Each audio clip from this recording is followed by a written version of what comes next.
So. Oh, here we go. Here we go. Here we go. Is that better? Yep. All right. J-Bo and Boost hanging out with Boost artist YB. What's up, man?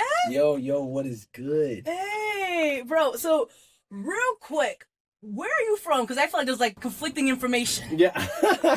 So I am originally from Pine Bluff, Arkansas, but residing in Little Rock. So it's like the city in Arkansas. Yeah. Okay. So for those who don't know who YB is, yeah, just give us a snippet of who you are. Yeah, man.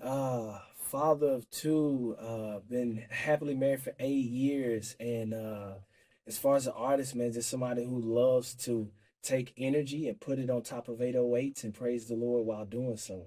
So yeah. Some little yay stuff, some little 808. I did pick up on that. We're gonna talk about that. We're gonna talk about that. But I picked up on that. Yeah. So Arkansas, not Florida. Not Florida. So now I was in Florida for 5 years. Okay. Yeah. All right, cool. Now, did you grow up in like a Christian home? Oh no. Okay, we'll run that back. Yeah. I mean, how'd you come to Christ? Because, go ahead, I want to tell your story for you. Yeah. So, grew up in not in a Christian home. My father was very active in the church, and he was the loudest. He clapped the loudest. But when he got home, he lived a completely different life. So, all of my older siblings, it's 8 of us total. So 4 down the middle, 4 older, and then the 4 younger. The 4 older wanted nothing to do with God, because it was like, if that's what Christianity looks like, I want no parts.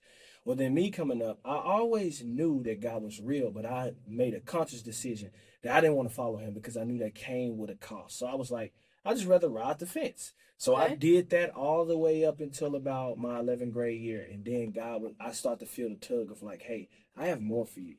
Like you making this decision to ride the fence, like you don't know the launch pad that I have set up for you. So I started to see opportunities, and at this point I'm known as a class clown. Like teachers see me and they sigh, they're like, oh man. Oh, here you go. One teacher, she was like, hey, I hear about you on campus and I know what they say about you. I believe that there's more. She said, so here's what I'm gonna do.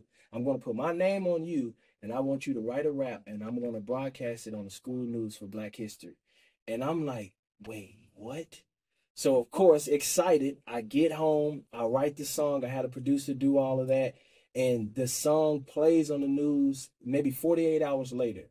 And as it's playing on the school news, whole school, everybody's looking at the TV, and when the song goes off, it's quiet in the class, and they look at the back of the class. The tension on you. And they like, I know him, I have no idea who is that. And then that's when I opened my eyes, like, man, maybe I can be an encouragement. Maybe I can be a light. So from high school to college, that's what God is just like molding. And then, of course, January 1st, 2013, I said yes at Passion, and we haven't looked back. Yeah, you and the Holy Spirit. Yo, yeah. So run this back real quick. You had said that you didn't want to follow God because you knew it required a lot more. Yeah. At the time, right? What did you think that required of you? So for me, just my nature, I have an obsessive nature. If I'm going to the gym, I'm going 6 times a week. I'm not going to just do X, Y, and Z. Yeah. So, one rest day. Yeah. That's all you get. Right. So for me, I'm like, if I follow God, I want to be fully committed. Well, I still had a lot of my own desires. I enjoyed being a class clown. I enjoyed not applying myself. So when I said I knew it came with a cost, I knew it was going to cost me stepping up with character. I knew it was going to cost me being, moving with integrity. And like, I got to respect my teachers now. And that's what I say is like, I can't say I follow God and then my life is still like all out of whack. So it sounds to me like you're saying like you feel like you had to like fix yourself before you can go to God. I wouldn't say fix myself, but I knew if I say, God, I'm going to do X, I got to get in line with what because there's a bar, there's an expectation. So I can't just be, they see me on Wednesday night, but man, Thursday morning, man, here you go again. So I knew that I didn't want to get off of that fence at that time. Yeah. I respect that because it's easy to be like, and I think, especially in the country that we live in, people be like, oh yeah, I'm a Christian, because it's just like, your grandma was a Christian, you know what I'm saying? You went to church every once in a while, but there's actually a standard when you're actually living that lifestyle. So I respect when you were like, I don't want to commit myself because I know there's a standard. Yes.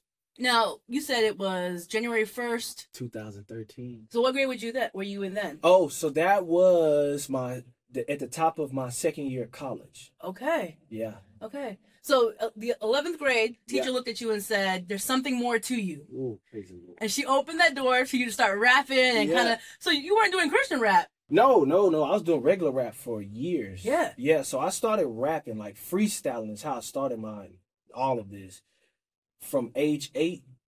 I mean, pretty much up then. But at this whole time, I'm just looking at Soulja Boy. I'm looking at all of these artists at that time frame that was just making a lot of noise. And I was making mixtapes and doing all of that stuff, but it was never for God. It was never for the greater purpose. So then when she heard about it, she was just like, you got something to talking about. And it's not what you've been talking about. I'm telling you, sometimes I know growing up, like I just needed that one person. And even now as an adult, you know, if somebody says, "Hey, there's more, you're not putting out, like you're doing great, but there's more," and not for the sense of achieving for them to applaud me, but just they see something in me that God has placed there, and it's impactful as a child and as an adult. So you go to Passion.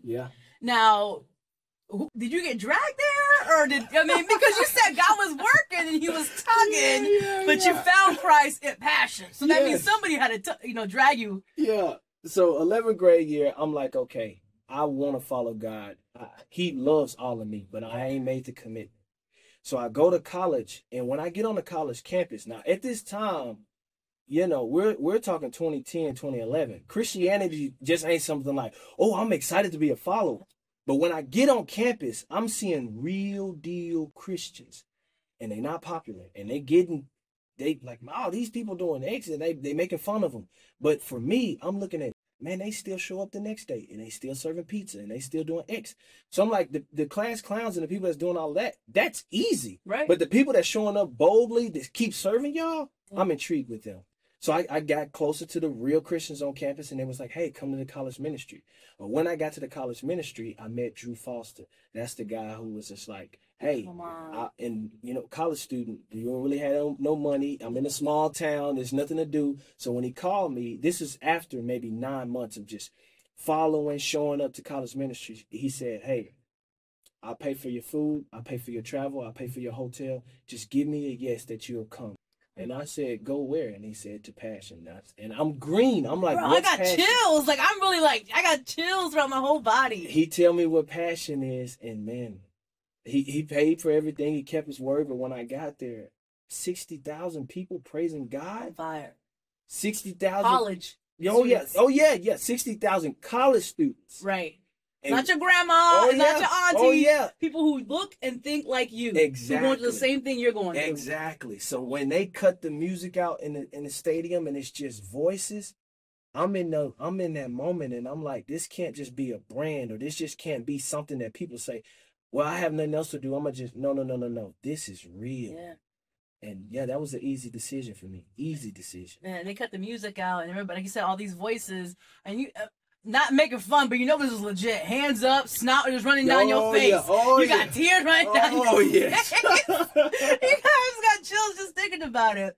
Do you remember maybe what was the sermon or who was the speaker at Passion? You were like, okay, Holy Spirit. Yeah. I love this moment. I just don't know how much time we got. Hey, let's go, bruh. So I'm there building up to Passion. People kept telling me, because I don't know what this is. So I'm like, yo, I've already said I'm going to this in December. What have I committed to? Right. And everybody's like, look, you're going to love Matt Chandler. You're going to love this person. You're going to love this speaker. You're going to love this speaker. But when John Piper gets up to preach, you're going to fall asleep. And I said, okay. John Piper. Everybody else gets up to preach. I am knocked out. John Piper gets up to preach. I'm locked in on this guy. You know, John Piper, he's black and white. He's truth. He's truth. He is very black and white. He's preaching the gospel, and I'm like, this is me. He's right. And when he closed out the sermon, Chris Tomlin comes out to do God's Great Dance Floor. Bruh. And he was like, hey, I want you to stand to your feet. We're about to worship the God's Great Dance Floor. And they got the band and all of that. And the thing that got me was, at this point, I have been in the driver's seat of my life. Growing up without a father, I always felt like I had to have the answers, or I had to provide the solutions. And I'm looking at this woman down the aisle from me, hands in the air, carefree. She's not worried about nothing. Tears And the only thing that mattered was her getting into the presence of God to worship. Now, me, on the other hand, my head is in my lap. I'm worried about what people think of me. I'm worried about, and me being here, is this a mistake? And I look at this woman and I said, man, God, I don't know who you are or what you're about, but if you gave her whatever it is that she has, I'm willing to give you a shot. And I stood up out of my seat and I felt the transaction of the Holy Spirit. When I stood to my feet, the old died. And when I opened my eyes, I just had a passion for people, and I knew that was my moment. Yeah. Oh, man. Hold on. Okay, hold on. Let me gather myself, because I'm tearing up. I feel it. Come on. I feel it. Dang. Okay, so let me gather myself. So Chris Tomlin comes out. Yeah. You know, and that's when you're like, okay, I'm giving my life to the Lord. Yes. And then you took what you were already doing, which was music, yes. which was rapping. Yes. And you decided to do it for the glory of God. Yeah. You know? And so in the midst of all that, you're looking around, you're seeing all these teenagers look like you. Yeah. What was your next step? Like, did you go into youth ministry? Did you? No. So honestly, after Passion, when I started Confess, I didn't even know the process. Yeah. I was like, once I felt like God loved me for me, I just like, God, I'm done doing this. I'm done doing that. I'm done. Like, God, I'm done. Like, because everything else was worthless. Whatever I could have clung to. Mm-hmm. So I had that moment. And then I go back to Arkansas from Atlanta, and I don't do music for about 9 months, because I'm like, dang, God, you took music away from me. This is the new God that I just now encountered who he is. So you felt like he took it away, like what you were listening because to, what you were I thought just because I'm good at rap, that don't mean that that's what God has called you to. Okay. So when I said I surrender, I laid everything down. So to be honest, I'm discouraged, I'm depressed, because I'm not writing music, I'm not working on me, I'm not doing nothing. So for 9 months, my friends is like, yo, YB is not himself. So I get saved, and it's just come crashing down. You know, I'm glad you bring that up, because you got saved and you literally surrendered everything, and that sometimes doesn't happen. It's like, I'm saved, okay, I still have these gifts God gave me, and I'm gonna use it for God's glory. Yeah. But never asking God if this is really what you want me to even do. Yeah. So the depression after the salvation. Oh yeah. Rock bottom. I'm just working my job. I'm working at a radio station at the time. Okay. Sales. I wasn't doing the fun part. I'm not built for. Well, I wasn't built for radio sales. So it's okay. Neither am I. I'm doing my sales, and like my friend at the moment, at the time, he knew. He was like, man, YB, something's not right. So for about 9 months, no music, no nothing. And one day I'm sitting in my office, and God hit me. And now this has been me praying the whole time, but he finally spoke, or I finally heard him. Right. And he said, son, do you think that I want to take away the gift that I gave you? He said, I gave you the gift. I just want you to shift the focus from you to me. Oh, man. Yeah. I went to the dorm and recorded a song the same day. Yeah. Oh, yeah. So what was ironic was, when he said that was during the day. Yeah. We had a country artist, because it's Camden, Arkansas at the time. Okay. We had a country artist come to El Dorado to do a performance. It's like a live music fest. So I'm walking around still, because at this time I'm still doubting prayers. Like, oh, God's speaking. And I'm like, man, maybe that ain't me. Maybe I'm just eager to start rapping again, right? So I'm like, I don't know. Well, we walking downtown, and my friend was like, hey, YB, I'm still walking around head hung. And he said, hey, YB, if I get you to rap for these kids, and I tell them that you're a freestyle for them, will you do it? And I was like, bro, don't do that. Like, I'm not in the mood. You know how I feel about music. He's like, I respect that. Hey guys, here's my friend. He's a rapper. He said, I'll bump your feelings. I don't care what you think. So he gets out in front of them, and he tells them, he's like, yeah, so his name is YB, and I'm gonna let him rap. So I'm sitting there like a deer in the headlights. I just told him not to do this, and I got like 30 middle schoolers in front of me. And then one kid was like, well, are you going to rap or not? Okay. So I'm about to choke. Oh, yeah. They're not holding back. No. So I'm like, man, I'm not even prepared. I'm like, okay, what is it? So I just started rapping. And then they like, oh, snaps. They look at my friends like, yo, he really is a rapper. He's like, they start going crazy. So at the end of the rap, the kids come up to me and they say, yo, like, are you on Instagram? Like, man, like, how can I find you? So I tell them my Instagram, and they say, man, so then why do you rap? And then I felt my heart just rip open, and God was like, this is why. And I was like, oh yeah, I rap to tell and talk about God and what he did in my life, and then this, and this. And I see all of them stop and eyes just wide. And as I'm talking to them, God is saying, this is why I gave you the gift, to open these doors to talk about my son, G. So that whole day of just clarity, and then after that, we was like, okay, come on, let's run. Come on. And I would not be surprised. Hey, okay. Come on. I feel it. I would not be surprised if God spoke to your friend and said, hey, go tell YB he's about to go rap for these kids. You know what I'm saying? Yeah. But I mean, applaud to your friend who didn't take your no. Yeah. And who was a sold out believer on the campus. Hey, so when it comes to young adults to teens, there's a lot of pressure in the world, and there's always been a lot of pressure. Let's not pretend like it's brand new pressure. Yeah, because the pressure you and I had, some of that stuff is still around for younger adults and teens. Yeah, but I feel like now it's amplified because now there's social platforms times 20. Yeah, you know. So what is some biblical encouragement that helped you when you were going through that process, when you got saved, and even through the depression, that you can give to the youth today? Yeah, well, so biblical encouragement, man, my life verse is John 5:30. For by myself I can do nothing. I judge only as I hear, and my judgment is just. For I do not seek to please myself, but him who sent me. Those mighty words came right out of the mouth of Jesus. Those are red letters. So if Jesus says, for by myself I can do nothing, I seek not to please myself, but only him who sent me. So when I start to let the world cave in on me and I feel like it's the end of me and oh, woe is me, hold on. The King and the Savior of this world said, for I do not seek to please myself, but him. It's an easy shift to get everything back in line. Come on, teach that text. So for me, teach the text, brother. So for me, that was my encouragement to be reminded of, like, if I say I follow Jesus, hey, this is his mindset on these things. Yeah. So I would say that. But then also too, not to get away from people.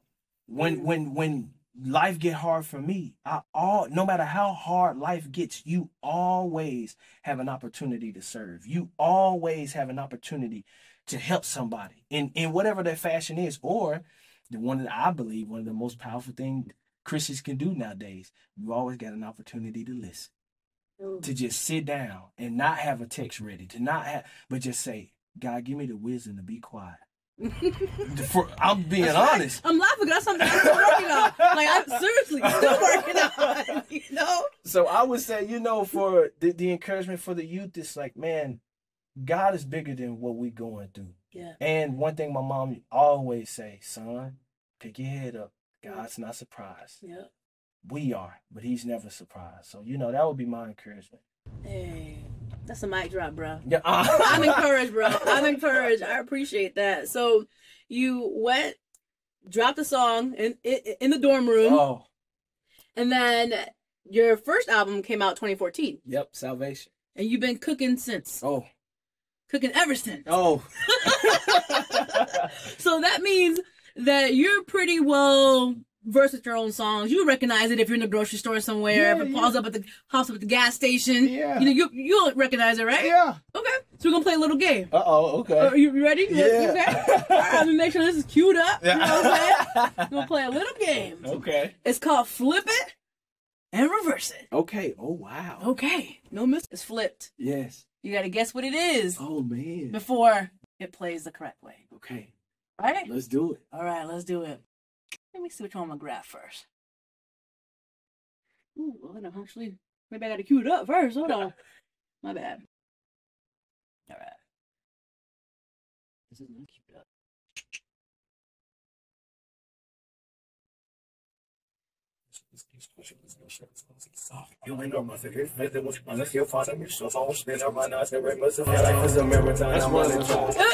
But you guessed it after I said. Oh! I didn't know how long it was gonna go. Oh no, you good. Did you know it was Running with God? I heard those chords go. Okay. I heard the chords. All right, you got that one. I heard the chords. Okay. All right, let's do another one. All right. There it is. So I got like 4 seconds to figure it's like 5 seconds. Yeah, all right. Yeah. Sorry about that. You're right. My bad. Speak on it. What? Yeah. You ready, bro? Yo. That was fast. I know I can't play. I gotta be quick. That was quick. Hey, all right, 2 out of 3. Okay, You got one more. One more. Let's do You got one more. Butterfly vibes too. I'm listening for the beats. Come. I am not. Yeah. Hey, okay. Let's go. Man, I thought I was gonna at least stomp you with one. Not none. That's awesome, bro. Yeah. Good job. Recently you dropped your EP. Yeah. Judas. Yes. Judas? Yeah. One of the disciples Yeah. that betrayed Jesus Yeah. for some coins? Yeah. Judas? Yeah. Okay, why Judas? Because So now look. that's not a popular name. People ain't trying to. Right. They don't want to associate. Right. So the revelation behind Judas is one of, I know Jesus said there is no least of these, but I mean for his story, one of the worst disciples, and you know, as far as it played out, I'm driving and God broke down what Judas mean. Jesus unconditionally died for all sinners. That's Judas. Bro, no. Run that back. Jesus unconditionally died. I put for all sinners. That's Judas. And who's the worst one out of that whole narrative? Judas. So the story of the EP is about being free, where we don't have to measure up. We don't have to check off all of the boxes for Jesus to meet us in our Judas moment. Don't strive to be Judas, right? But our God is greater than that Judas moment. Come on, bro. So there's 3 songs in the EP. Yep. Which I appreciate that. Yeah. I mean, because it leaves me wanting more. I didn't mean no kind of way. Like, ooh, EP 20 songs. That's 2 albums. No, I mean, like it kept me wanting more. Yeah. What artist was your inspiration for that EP? Oh man, I don't know. So I don't know about other artists. Yeah. When I start working on music, I stop listening to everything. Okay. Now I'll still listen to folk. I'll still listen to pop. But as far as rap. Yeah. Oh yeah. I turn off everything. Okay. Yeah. A little bit of 808 in there though. Yeah. So I was like, Who's inspo for this? So but I appreciate the method to that though. Yeah. You stop listening to everything else. Oh, so it's not influenced by anything else. For sure. Yeah. But this one, I really enjoyed this process because typically I have preset beats, you know, so they send me this and then I gotta just get whatever we got. With this process, shout out Quentin Koblenz. I sent him my ideas and he went in there and he built around it and took everything to the next level. So yeah. Without 1K Few said this on his latest release, and I agree 1,000%. Without the producers, there's no records. That's facts. So yeah, shout out Quentin Koblenz on killing that project. That's facts. Is that just revving up for what's coming after that?